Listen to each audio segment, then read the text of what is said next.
Battlefield brings a mixture of euphoria and terror within yourself. You know what to expect from a battle. You know what it'll bring to you. But you're fighting for a cause, for a better tomorrow for you. And as long as you see a future that looks better than the current, you're willing to sacrifice yourself. You'll get wounded, or in the worst case scenario, you'll end up dead. But then again, with getting to cooking is better than dying. I felt the same way when I woke up one day. I knew what was coming. The day when I had had enough. I was prepared to go on war against my will. I kept my heart quiet and as devoted as I could. I would never approve of what I was planning to do. Just a few hours later that day, I was going to give up on everything I had fought for years. In fact, I was letting a part of my identity wash away. An identity I worked so hard to forge upon me. Every time I assembled my gun, I'd ask myself, is this worth it? Can I give myself more time before I head down to the battlefield? Am I ready enough?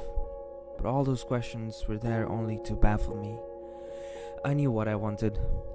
I knew my future must be better than the present for me to exist, for me to survive. If I wasn't planning to go on the war and battle, my cowardice would go on to kill me anyway. I had no other choice. I saw her a few months ago, smiling at me, making me less stressed about what the future presents to us. But suddenly everything changed. Love is much like politics. It doesn't take much to change stances unless there is trust. Charm, physicality and attraction will always be important at first, but they will never be enough. Today, it was a compulsion for me. Days of practice and uncertainties regarding the future would go down to one ultimate battle.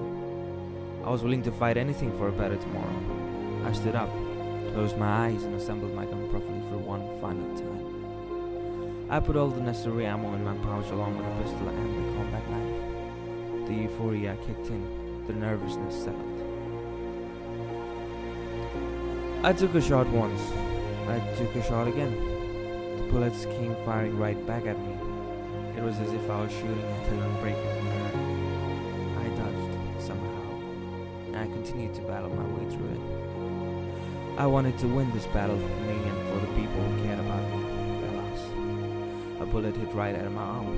I involuntarily threw away my rifle to cope up with the pain. I was losing, and I only had a pistol left. I knew I was going to lose. I knew I was going to get hurt. I'd probably be dead, but now my only mission was to spread the wound. I didn't want to be isolated in pain. I wanted someone else to feel the way I did. But alas, my pistol never worked. But alas, I was too distant to use my knife. My pistol shots seemed to come right back at me. I struggled. The pain seemed to hallucinate me. My muscles stopped working. My eyes were closed and all I could remember was the time when we met last month. She was surreal, as beautiful as ever, riding her car in the heavy traffic as she waved me goodbye. One last goodbye.